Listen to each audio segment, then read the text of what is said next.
जैसा कि हम लोग देख रहे थे, रिलेशन को 2 टाइप से हम लिख सकते हैं, roster form, set builder form and for understanding arrow diagrams. हमने एग्जांपल भी देखे थे, जैसे हमने सेट बिल्डर फॉर्म लिया था, मतलब 2 नॉन एम्प्टी सेट लिया था ए एंड बी, जिसमें 1 2 3 एंड 4 5 एलिमेंट थे। एंड हमने सेट बिल्डर फॉर्म लिखा जैसे x comma Y, x belongs to x, A का एलिमेंट होगा, वाई बी का एलिमेंट होगा, y belongs to B. X y में रिलेशन क्या है, x less than y, x हमारा छोटा है वाई से। सेट बिल्डर फॉर्म में हमने एक रिलेशन डिफाइन किया। ऐसे हम रोस्टर फॉर्म में कैसे लिखेंगे, ऐसे जैसे 1 4 से छोटा है, हाँ लिख दिया, 2 4 से छोटा है लिख दिया, 3 4 से छोटा है लिख दिया। ऐसे हम लोग 1 2 3 5 से भी छोटे हैं तो मैंने लिख दिया। इसे हम एरो डायग्राम में कैसे लिखेंगे, 2 सेट बनाया मैंने, ए बी, इसमें एलिमेंट कौन कौन से हैं, 1 2 3 एलिमेंट है, इसमें एलिमेंट कौन कौन से हैं, 4 एंड 5 है। ठीक है, हमारा रिलेशन तो डिफाइन है, एक्स लेस देन वाई, मतलब elements of A is less than elements of B, मतलब ए के एलिमेंट्स बी के एलिमेंट से छोटे हों, ऐसे आड पेयर को हम रिलेशन में लिख देंगे। जैसे हमने R1 में सबमिट किया। अब हम दूसरा एग्जांपल लेते हैं रिलेशन का, है ना। सेट वही ले लेते हैं, A and B 2 non empty set same to same ले रखे हैं। एक रिलेशन डिफाइन किए हैं सेट बिल्डर फॉर्म में, X comma Y, X divides Y. कहने क्या मतलब हुआ, जैसे इसमें बता चुके हैं हमें ना कि एक्स ए से आ रहा है, वाई बी से आ रहा है। उसमें क्या रिलेशन था, एक्स हमारा छोटा है वाई से। इसमें क्या रिलेशन है, एक्स हमारा डिवाइड कर रहा है किसे, वाई को। बी के कोई भी एलिमेंट उठाओ, ए का एलिमेंट यदि डिवाइड करता है तो दोनों का आड पेयर बनाओ और उसे रिलेशन में लिख दो। ये हमारा सेट बिल्डर फॉर्म हो गया। इसे हम रोस्टर फॉर्म में लिखें तो कैसे लिखेंगे, 1 2। फर्स्ट ऑफ ऑल पहले हम इसे एरो डायग्राम में समझ लेते हैं, फिर थोड़ा सा इजी हो जाएगा, है ना, समझने में आप लोगों को।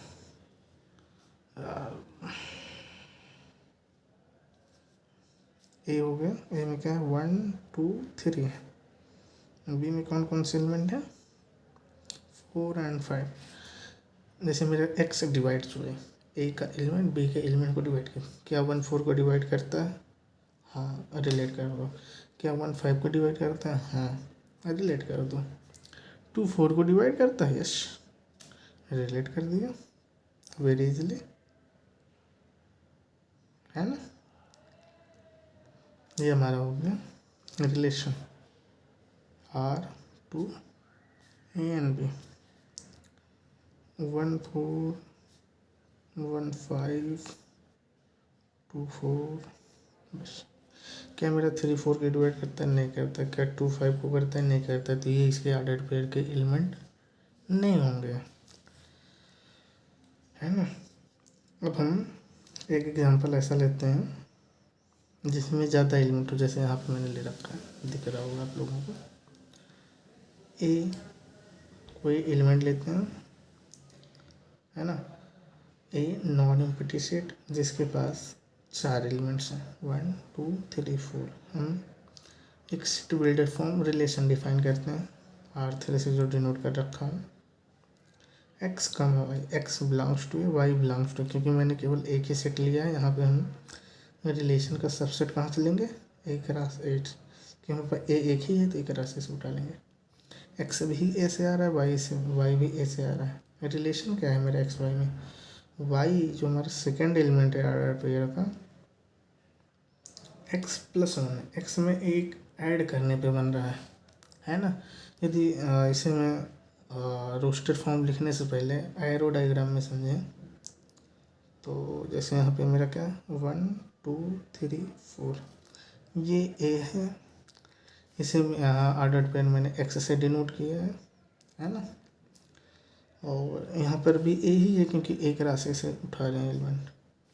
रिलेशन क्या है, ए ऐसे तो लिख नहीं सकते क्योंकि बी का जो एलिमेंट हम डिफाइन किए वहाँ एक्स प्लस वन से डिफाइन किए, तो एलिमेंट इसमें दूसरा भी हो सकता है। इससे ज़्यादा अच्छा है कि इसमें बी बना दें, मतलब ये बेटर एग्जाम्पल है। ये हमारे पास दिया गया है, एक रिलेशन डिफाइन कर रहे हैं जो हमें बी पता नहीं है, लेकिन हमें बी रिलेशन से फाइंड कर लेंगे, उसके बाद रोस्टेड फॉर्म में लिख लेंगे। एक्स 1 है, वाई क्या है, एक्स प्लस 1 है। वाई किससे रिलेट करेगा, 2 से। एक्स 2 है, वाई किससे रिलेट करेगा, 3 से, क्योंकि एक्स प्लस 1 है यहाँ पे वाई है। और वाई इक्वल टू कितना मेरा, एक्स प्लस 1 है ना। 3 किससे रिलेट करेगा, सिमिलर 4 से। 4 एक प्लस ऐड कर दो 5 से, है ना। ऐसे सिमिलर इसमें रिलेशन होगा 1,2, 1,2, 2,3 है ना, 1,2, 2,3, 3,4 एंड 4,5। ये क्या हो गया, मेरा रिलेशन हो गया। किस फॉर्म में, रोस्टर फॉर्म में। ये हमारा क्या था, सेट बिल्टर फॉर्म में था। ये क्या था, मेरा एरो डायग्राम था। अब हम इससे ज़्यादा इम्पोर्टेंट चीज़ें पढ़ने जा रहे हैं जो कि एग्ज़ाम में पूछा जाता है डायरेक्टली, जिसका नाम है इक्विवेलेंस रिलेशन। हिंदी में क्या कहते हैं, तुल्यता संबंध। हम डिफिनीशन देख लेते हैं कि कोई सेट ए उठा लिया, ठीक है, उस पर हम परिभाषित करेंगे कोई एक रिलेशन, मतलब R is a subset of एक राशि है, ओनली एक नॉन एम्प्टी सेट लेंगे, उस पर हम रिलेशन डिफाइन करेंगे। उस रिलेशन को ही हम तुल्यता संबंध कहेंगे, मतलब इक्विवेलेंस रिलेशन कहेंगे, यदि रिलेशन क्या हो, स्वतुल्य हो, मतलब रिफ्लेक्सिव हो, सम्मित हो, मतलब सिमेट्रिक हो, दूसरा संक्रामक हो, मतलब ट्रांजिटिव होना चाहिए। इन तीनों का मतलब क्या है, इन तीनों का मतलब क्या, जैसे रिफ्लेक्सिव का मतलब क्या हो जाना चाहिए कि प्रत्येक एलिमेंट ए का कोई भी एलिमेंट उठाओ, उसी के साथ ऑर्डर्ड पेयर बनाओ। जैसे मैंने लिख रखा है, for all A belongs to A, if यदि प्रत्येक element A belongs to A comma A उस एलिमेंट का ऑर्डर्ड पेयर रिलेशन से बिलोंग कर रहा है, तो वो हमारा रिफ्लेक्स होगा। हम अच्छे से अभी एग्जांपल में देखेंगे कब क्या रिफ्लेक्सिव होता है, कब क्या सिमेट्रिक होता है, कब क्या ट्रांजिटिव होता है। अभी डिफिनीशन देख लो। सिमेट्रिक मतलब सम्मिति। दो एलिमेंट उठाते हैं नॉन एम्प्टी सेट का, A1 एंड A2, यदि if A1 A2 belongs to A and और A1 A2 belongs to relation, A1 A2 relation से बिलोंग कर रहा है, इसे हम सिमेट्रिक कहेंगे। Then A2 A1 belongs to R करना चाहिए, तो यदि A1 A2 बिलोंग्स टू ए कर रहा है, A1 A2 belongs to R कर रहा है, और A2 A1 भी बिलोंग कर जाए आर से, उसे हम सिमेट्रिक कह देते हैं, सममिति कह देते हैं। ट्रांजिटिव संक्रामक किसे कहते हैं, इसमें हम 3 एलिमेंट उठाते हैं, A1 A2 A3, 3 एलिमेंट्स ए से आ रहा है, ठीक है। A1 A2 A3 3 एलिमेंट्स ए से आ रहा है मेरा। A1 A2 रिलेशन से बिलोंग कर रहा है, जो कि हमने डिफाइन कर रखा है सेट ए पर। A2 A3 बिलोंग कर रहा है आर से, रिलेशन से, है ना। तो A1 A3 भी बिलोंग करेगा आर से, यदि ट्रांजिटिव होगा, यदि ये सेटिस्फाई हो रहा है तो ट्रांजिटिव होगा। कहने का मतलब क्या हो जाता है, ट्रांजिटिव और ये डिफिनीशन बोथ आर इक्विवेलेंट है, if and only if. Transitive है तो ये प्रॉपर्टी सेटिस्फाई होनी चाहिए, यदि ये सेटिस्फाई हो रही है तो हम ट्रांजिटिव कह देंगे आल में। यदि ये सेटिस्फाई हो रहा है तो हम सिमेट्रिक कह देंगे। यदि कोई रिलेशन सिमेट्रिक है तो ये अवश्य ही सेटिस्फाई होना चाहिए। ऐसे यदि रिफ्लेक्सिव है, जाहिर सी बात है ये सेटिस्फाई होना चाहिए। और यदि ये सेट प्रॉपर्टी सेटिस्फाई हो जाएगी तो रिलेशन हमारा रिफ्लेक्सिव होगा। हम कुछ एग्जांपल देख लेते हैं, एनसीईआरटी का ही एग्जांपल है, और नेक्स्ट वीडियो में हम कोशिश करेंगे एनसीईआरटी का रिलेशन एंड फंक्शन चैप्टर 1 की एक्सरसाइज के सारे क्वेश्चन सॉल्व करें, कोशिश करें। देखेंगे एक वीडियो में नहीं होगा तो 2 से 3 वीडियो में करेंगे, लेकिन करेंगे ज़रूर। जैसे मैंने एक एग्जांपल ले रखा है, टी हमारा सेट क्या है, समुच्चय क्या है, समतल में स्थित समस्त त्रिभुजों का सेट। कोई एक प्लेन लिया, उसमें बहुत सारे त्रिभुज हैं, ठीक है। हम एक रिलेशन डिफाइन करते हैं, R T1, T2, T1 and T2 both belongs to 2। जब T1 एंड T2 दोनों त्रिभुज हैं, हमें एक रिलेशन डिफाइन की कि T1 एंड T2 सर्वंगसम है। हमें शो करना है कि इक्विवेलेंस है। तो इक्विवेलेंस के लिए जैसा कि हम जानते हैं, फर्स्ट प्रॉपर्टी होती है रिफ्लेक्सिव की। फर्स्ट प्रॉपर्टी क्या होती है, रिफ्लेक्सिव की। हमने डिफिनेशन में क्या रखा है, if for all T1 belongs to T and T1, T2 belong करनी चाहिए आर से, जो हमने रिलेशन डिफाइन किया है। T1 क्या है, त्रिभुज है। ये हम छोटी क्लास में पढ़ रखे होंगे, जैसे 7th 8th या 9th या 10th में। 10th में नहीं, 9th में है सर्वांगसम।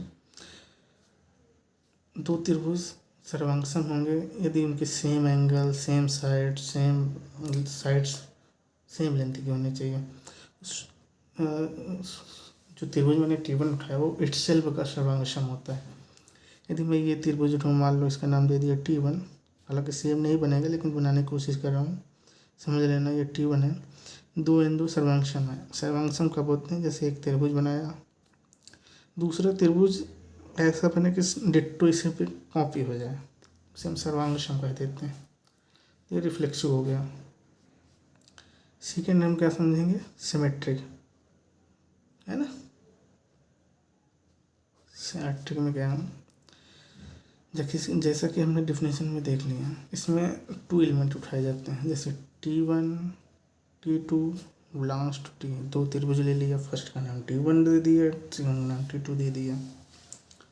यदि T1 T2 बिलोंग कर रहे हैं रिलेशन में, देन T2 T1 बिलोंग करेगा आर से, अवश्य ही। क्योंकि यदि हम दो त्रिभुज लेते हैं T1 एंड दूसरा त्रिभुज लेते हैं T2, यदि T1 T2 के सर्वांगसम है, कहने का मतलब यह है कि T1 त्रिभुज के अंदर यदि हम T2 त्रिभुज को रख दें तब इसे हम सर्वांगसम कहते हैं। एज सिमिलर, यदि T1 T2 के अंदर रख उठा है तो T2 T1 के अंदर रख उठेगा, है ना। यदि T1 T2 के अंदर रख रहा है तो ऑब्वियसली T2 T1 के अंदर रख उठेगा। मतलब ये हो गया दोनों आपस में सर्वांगसम हो गए। ये सेटिस्फाई हो गई, ये सेटिस्फाई हो गई। थर्ड प्रॉपर्टी क्या है मेरी, ट्रांसिटिव की, है ना। ट्रांसिटिव में क्या है, इसमें हम 3 एलिमेंट लेते हैं। यदि T1 T2 T3 belongs to T, मैंने 3 त्रिभुज लिया है। मैंने क्या लिया है, 3 त्रिभुज लिया है, उनका नाम दिया है T1 T2 T3, है ना। T1 T2 मतलब बिलोंग्स टू, इसका मतलब क्या हुआ, T1 T2 के सर्वांगसम है, T2 T3 के सर्वांगसम है, रिलेशन आर में आ रहा है। इसका इम्प्लाई करेगा T1 T3 के सर्वांगसम होगा। आर क्योंकि रिलेशन सर्वांगसम से डिफाइन कर रखे हैं। यहाँ पे हम यह देख रहे हैं कि T1 T2 के सर्वांगसम है, मतलब T1 T2 के ऊपर पूरा हो जाए। जैसे मेरे दो हाथ देखो, ये दोनों हाथ सही से दिख नहीं रहा है, ये दोनों हाथ एक दूसरे के सर्वांगसम में। यदि हम किसी और का हाथ रख दें तो सर्वांगसम नहीं होगा। यदि इसे हम हालांकि त्रिभुज नहीं है लेकिन मान सकते हैं, यदि ये त्रिभुज हो, दो अलग अलग त्रिभुज हैं, दोनों एक दूसरे के ऊपर डिट्टो हो जाए, वही फिंगर्स, उतनी ही हाइट की, सब सेम है, ये दोनों सर्वांगसम हुए। यदि T1 T2 के सर्वांगसम है और T2 T3 के सर्वांगसम है, ये इम्प्लाई करेगा T1 T3 के सर्वांगसम होगा, है ना। तो क्या हुआ मेरा, ये जो समतल में स्थित समस्त त्रिभुजों का सेट है, समुच्चय है, और जो मैंने रिलेशन डिफाइन किया T1 T2 सर्वांगसम है, ये क्या हो गए, इक्विवेलेंस रिलेशन हो गए। क्योंकि मेरा इक्विवेलेंस का डिफिनेशन क्या थी, कोई नॉन एम्प्टी सेट लेते हैं, उस पर हम एक रिलेशन डिफाइन करते हैं, और यदि रिलेशन 3 प्रॉपर्टी सेटिस्फाई करें, स्वातुल्य, सममित, संक्रामक, तो उसे हम इक्विवेलेंस लिख देते हैं। बोर्ड में इसके क्वेश्चन फिक्स है आना, एक तो फिक्स ही है, आता ही है, और तुम्हारे मिड टर्म में ही आएगा ही आएगा। अगर अब दूसरे एग्जाम्पल की ओर बढ़ते हैं, एक सेट उठाता हूँ जो कि डिफाइन है, समतल में इसके समस्त रेखाओं का सेट, तो लाइनों का सेट। कोई समतल लिया, जैसे ये प्लेन ले लिया, इसमें बहुत सारी लाइन, उसका सेट ले लिया। अब मैंने एक रिलेशन डिफाइन किया, जैसा कि तुम्हें पता ही है, इतनी देर से रिलेशन हम लोग देख ही रहे हैं, कल भी वीडियो बनाया था।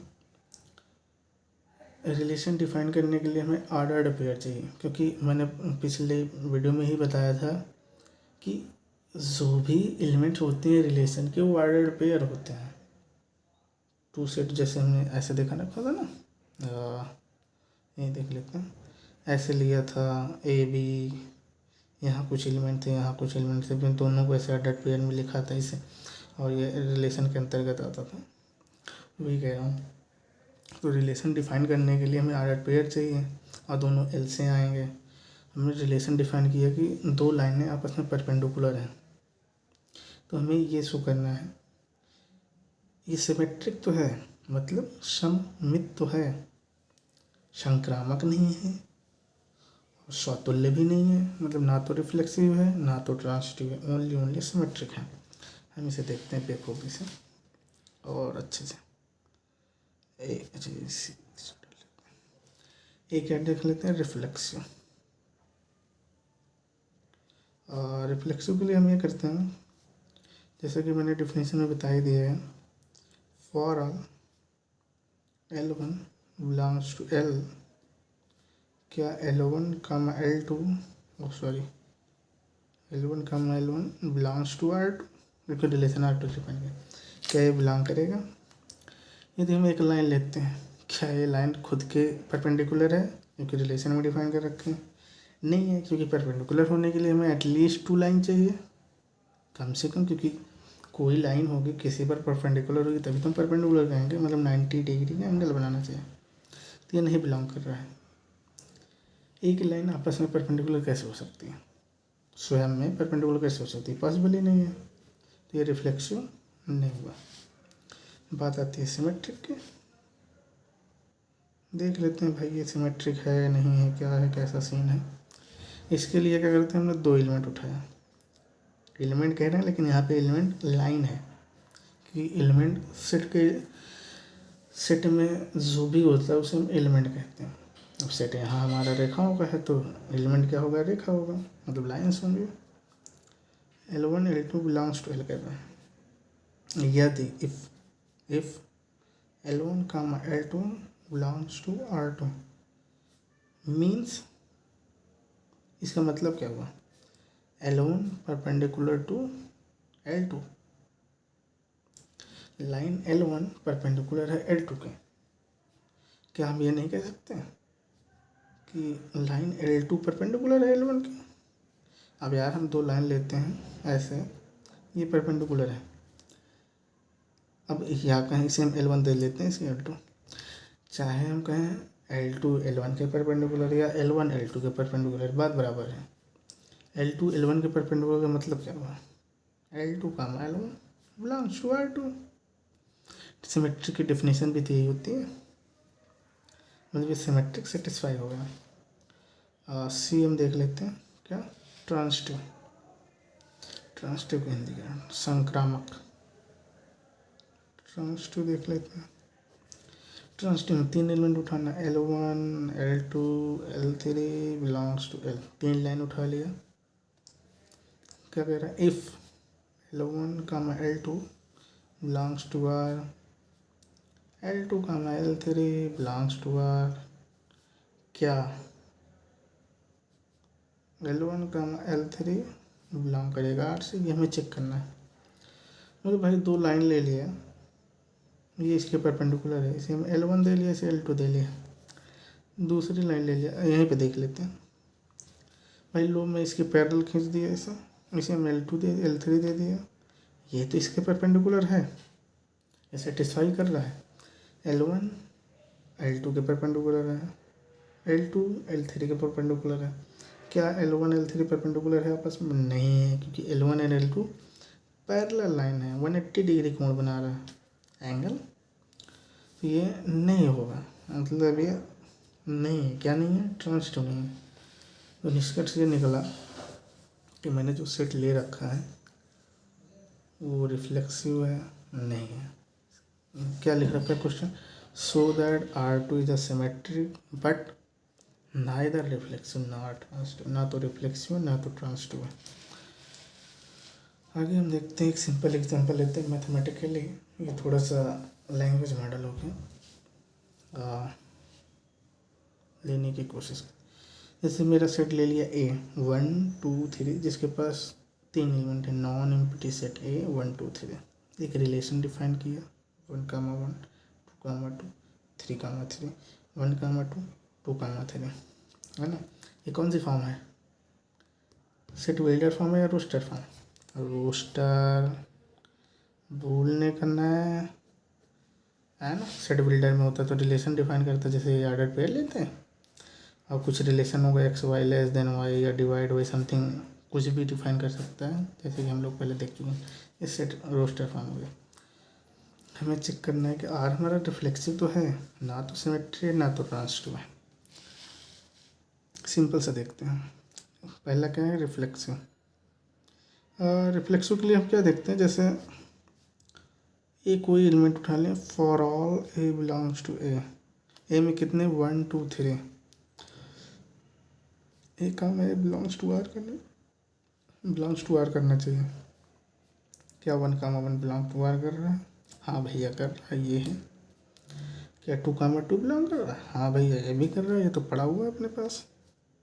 3, 3 ये भी दिख रहा है भैया, ये है। हमें ये चेक करने की ज़रूरत नहीं है, क्योंकि रिफ्लेक्सिव की प्रॉपर्टी केवल होती है कि for all A belongs to A, जितने भी एलिमेंट ए में हैं उनका ऑर्डर पेयर बनाओ, जैसे 1 1 2 2 3 3, वो भी आर में आने चाहिए, तो हम उसे रिफ्लेक्सिव कह देंगे। रिफ्लेक्सिव तो है भैया हमारे, है ना। भैया कह रहे हैं ट्रांजिटिव और सिमेट्रिक नहीं है, देख लेते हैं सिमेट्रिक बन रहा है कि नहीं बन रहा है। बस डिफिनीसन ही चेक करनी होती है, बस डिफिनीसन अच्छे से देख लो क्या कह रही है, आसानी से। इसके लिए 2 एलिमेंट चूज कर लेते हैं, ए कामा भी ले लिए, बिलोंग्स टू ए कर ले। कोई भी 2 एलिमेंट उठाओ ए से, ये दें ए कामा बी बिलोंग कर रहा है आर से।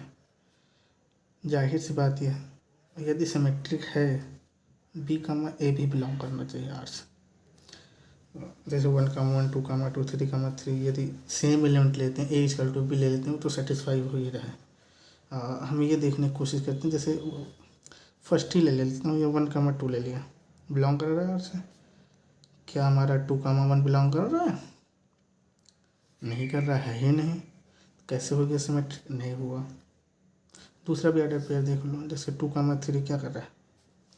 2, 3 आर से आ रहा है मेरा। क्या 3, 2 आ रहा है? नहीं आ रहा। एक से ही हो गया, लेकिन यहाँ पे दोनों एलिमेंट नहीं आ रहे हैं, तो मतलब नहीं हुआ, सिमेट्रिक भी नहीं हुआ। ट्रांजिटिव चेक कर लो भाई, आखिरी प्रॉपर्टी है ना। ट्रांजिटिव के लिए 3 एलिमेंट ले लेते हैं, a b c belongs to A, यदि वही a b belongs to R कर रहा है, b c belongs to R कर रहा है, तो जाहिर सी बात है कि a comma c belongs to R करना चाहिए, ये हमें चेक करना है। इसके लिए क्या एलिमेंट उठाते हैं, जैसे ए कामा बी सेम एलिमेंट उठा सकते हैं, इसमें ये नहीं है कि ए एंड बी अलग अलग होने चाहिए। जैसे हम अलग अलग अभी देख लेते हैं, अच्छे से देखेंगे। 1, 2 बिलोंग्स टू आर कर रहा है, B comma C 2, 3 belongs to R कर रहा है। अभी हम ये चेक कर रहे हैं कैसे इसे फॉल्स दिखाएं, क्योंकि हमारा कह रखा है question neither symmetric not transitive, तो हमें ऐसा एग्जांपल चूज करना है कि ये ट्रांजिटिव ना हो, प्रॉपर्टी को सेटिस्फाई ना करे, ऐसा एग्जांपल इसमें से चुन लो। जैसे 1, 2, 2, 3 कर रहा है, ए कामा सी आना चाहिए, इसका मतलब क्या हुआ, ए बी बी सी, है ना। 1, 3 बिलोंग्स टू आर। क्या 1, 3 बिलोंग कर रहा है आर से? कहीं नहीं कर रहा भैया, तो नहीं हुआ, वेट कट। एक एग्जांपल मिल गया, बस पर्याप्त है। ये ट्रांसिटिव भी नहीं हुआ। हम चौथा एग्जांपल देखते हैं जो कि इंटरेस्टिंग, हमें काफ़ी इंटरेस्टिंग लगा। ए हमारा इंटीजर हो गया, इंटीजर मतलब इंटीजर पूर्णांक, वही 0 ± 1, 0 नहीं, हाँ 0 भी ऐड कर सकते हैं क्योंकि नेचुरल नंबर 1 2 3 से चालू होती है, 0 ऐड कर देते हैं, होल नंबर हो जाता है। ये थोड़ा सा देख लो, natural number is a proper subset होता है, होल नंबर W से डिनोट कर देते हैं या कुछ भी लिख सकते हो, इसमें जीरो, केवल 0 ऐड हो तो होल नंबर मतलब नेचुरल नंबर यूनियन 0, 0 ऐड कर देते हैं इस whole number. And whole number is a subset of integer, integer में माइनस भी होता है। नेचुरल नंबर में 1 2 3 4 5, होल में 0 1 2 3 4 5 infinite, dot dot dot. Integer में क्या होता है, 0 1 2 3 4 5 भी होता है और माइनस में भी सारी काउंटिंग होती है, तो इंटीजर कह लेते हैं। हमारा ए क्या सेट बनाया, समुच्चय क्या है मेरा, इंटीजर का। मैंने रिलेशन क्या डिफाइन किया भैया, difference between two elements divided by 2, मतलब कोई भी दो एलिमेंट्स इंटीजर का उठा लेते हैं, उनका डिफरेंस लेंगे यदि वो डिवाइड कर रहे हैं 2 से, यही रिलेशन डिफाइन किया। हमें चेक करना है क्या ये इक्विवेलेंस है या नहीं है। इक्विवेलेंस के लिए हमें कितनी प्रॉपर्टी चेक करनी पड़ेगी, हाँ कितनी, 3, वही अपनी प्यारी सी प्रॉपर्टी 3। ये अपना रिफ्लेक्स जो कि अभी इतने एग्जाम्पल में करते ही आ रखे हैं। रिफ्लेक्स के लिए क्या करें, for all A belongs to Z, हमने ए डिनोट कर रखा है, जेड भी रख सकते हो लेकिन ठीक है। ए कामा ए आर से आना चाहिए। अब आप लोग ये बताओ क्या a minus a divide by 2 equal to 0/2 सही है गलत, सही है, मतलब सेटिस्फाई हो गया रिफ्लेक्स की प्रॉपर्टी। प्रत्येक element A belongs to A के लिए a comma a belongs to R, a minus divide by something कर रहा है, रिफ्लेक्सिव है। बी के लिए देख लेते हैं, सिमेट्रिक, अभी तो मैं ट्रांसिटिव कहने वाला था यार, वो तो थर्ड था। 2 एलिमेंट उठाते हैं, ए कामा बी बिलोंग्स टू, कोई भी 2 एलिमेंट उठा लो ए से, यदि ए comma b belongs to R कर रहा है, यदि ए माइनस बी डिवाइड कर, इसका मतलब क्या हुआ, मीन्स, इसका मतलब क्या हुआ, मीन्स समझो तुम लोग, ए माइनस बी डिवाइड कर रहा है। एग्जाम्पल समझ लो, जैसे ए इक्वल टू हमने ले लिया 1, बी इक्वल टू ले लिया 3, 1 - 3 इक्वल टू 2, 2 क्या रहा है, डिवाइड कर रहा है ना 2 से, इक्वल टू 1। सिमेट्री का मतलब क्या होगा, यदि a minus a comma b belongs to R कर रहा है, बी कामा ए भी बिलोंग्स करना चाहिए आर से भैया, इसका मतलब क्या होगा, बी माइनस ए/2। ये सेम एग्जाम्पल यहाँ दिल लिखे ना, सेम ही समझ लेते हैं।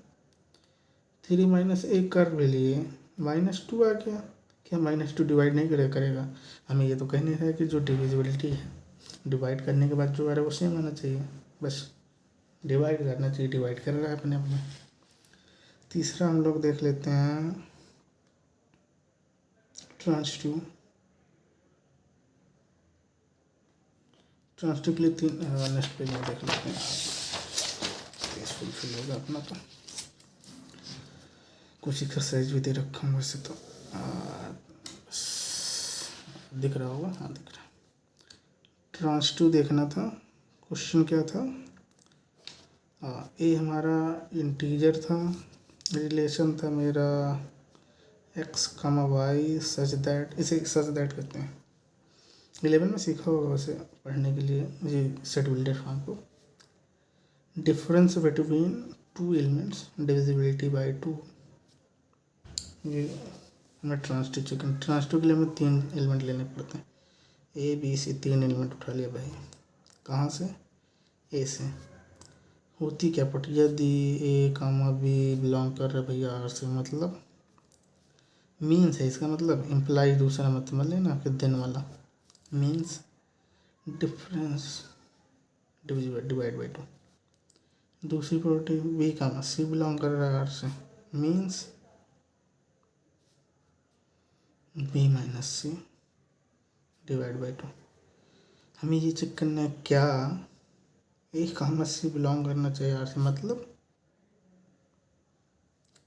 ए माइनस सी डिवाइड बाई 2। इसे चेक कैसे करेंगे, इसको दोनों का यूज करके, ए माइनस बी लिख लिया प्लस बी माइनस सी लिख लिया, है ना, दोनों डिवाइड कर रहे हैं तो उसे a minus b plus b minus C divide by two, a minus C divide by to.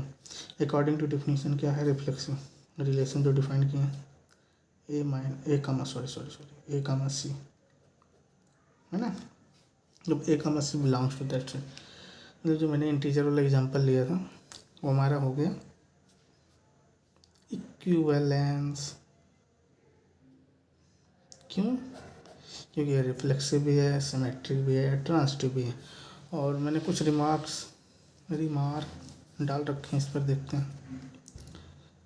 ई जो है मेरा, ई हमारा क्या है, इवन नंबर्स 0 2 4 6। जैसे मेरा इंटीजर है तो 0 ± 2 4 6, 0 ± 2 ± 4 ± लिख सकते हैं। ये जो दिख नहीं रहा, ये द सबसेट ऑफ जेड, मतलब ये सबसेट है जेड का। ये अभी रिलेशन बनाएगा, मतलब कौन सा रिलेशन तो है ही है, इक्विवेलेंस रिलेशन बनाएगा। किसके साथ? जो मैंने रिलेशन में डिफाइन किया ना, difference between two numbers divided by 2, उसके साथ ये इक्विवेलेंस रिलेशन बनाएगा। ऑर्डर पेयर क्या बनेंगे इसमें मेरे, 0 ± 2, जैसे 0 + 2 डिवाइड बाई 2 कर रहा है, 0 - 2 डिवाइड करें, 0 ± 4, 0 ± 4, ये एलिमेंट ऑर्डर पेयर बनाएंगे और डिवाइड करेगा। और ये अभी मेरा जैसे ऑड नंबर का सेट ले लेते हैं, 1 2 3 4 5, 1 3 5 7 9 11 13, ऐसे सेट का एलिमेंट ले लेते हैं जो कि सबसेट होगा इंटीजर का ही। ये भी इक्विवेलेंस बनाता है आर के सापेक्ष, जो मैंने पहले डिफाइन कर रखा है इंटीजर के लिए। सेम रिलेशन जो मैंने डिफाइन कर रखा है उसके साथ इक्विवेलेंस बनाता है। ये तो ठीक है, ये तो मान लो तुम भी चेक कर लोगे, इतने ज़्यादा एग्जांपल मैंने बता दिए हैं। तो सबसे इम्पोर्टेंट बात ये है ई के, जो हमारा ई है यहाँ पे, जैसा कि आप लोग दिख रहा हो, जो ये सबसेट लिए हैं, जो इस पर रिलेशन डिफाइन किए हैं वो इक्विवेलेंस हो जा रहा है ना।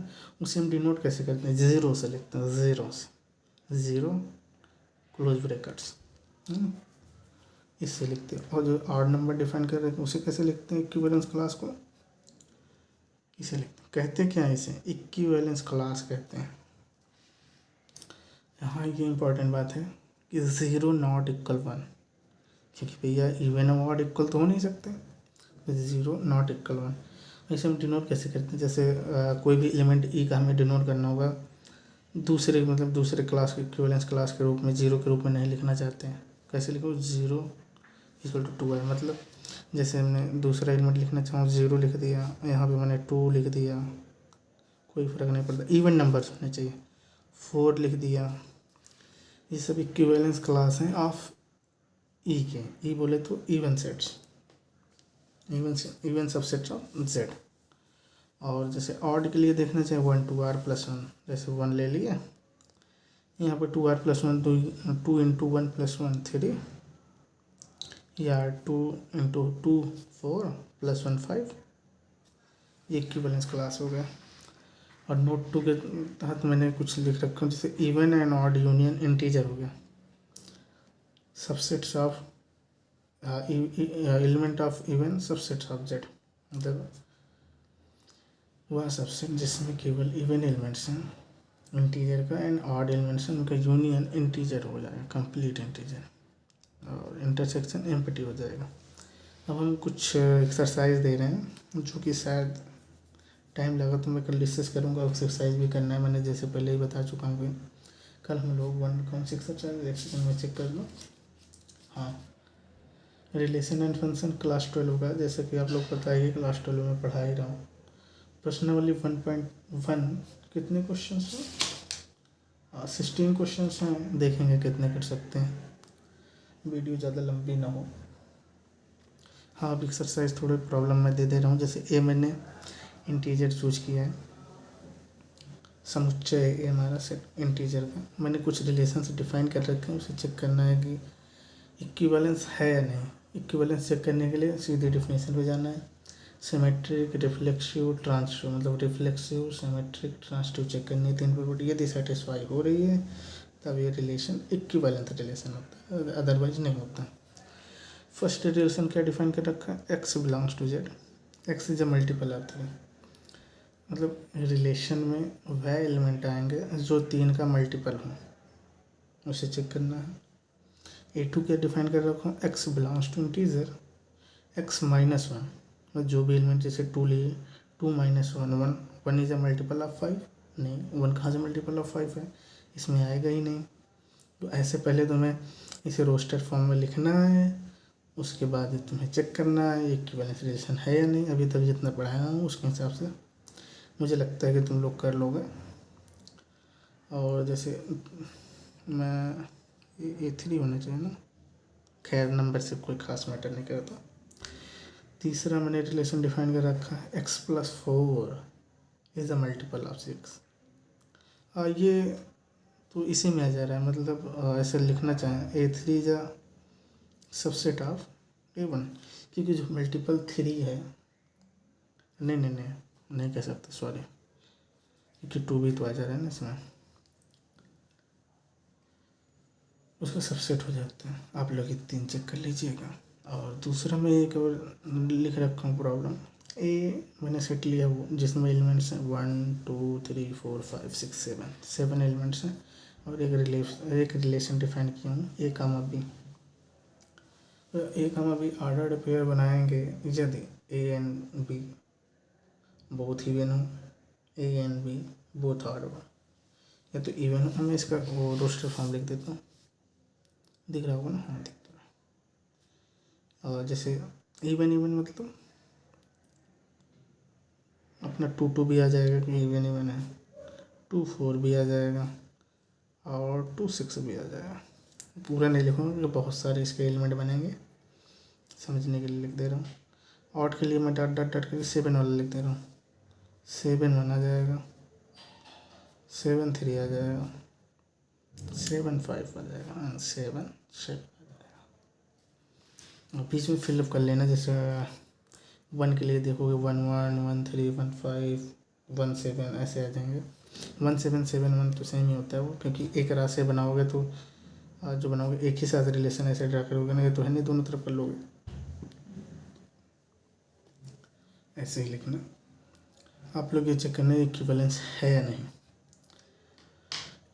दोस्तों आज के लिए बस इतना ही, फिर देखेंगे कल या जब भी टाइम मिलेगा तो हम अगला वीडियो बनाएंगे। और ये पक्का है कि मैं पर्सनली 1.1 कराऊँगा ज़रूर, और जहाँ तक मुझे लग रहा है मैं कंप्लीट ही कराने की कोशिश करूँगा, या कुछ एक्सरसाइज भी दे दूँगा, जैसे कुछ चीज़ें होंगे एग्जाम्पल तो सेम टाइप से होंगे, तो वो टाइम कंज्यूम हो रहा है।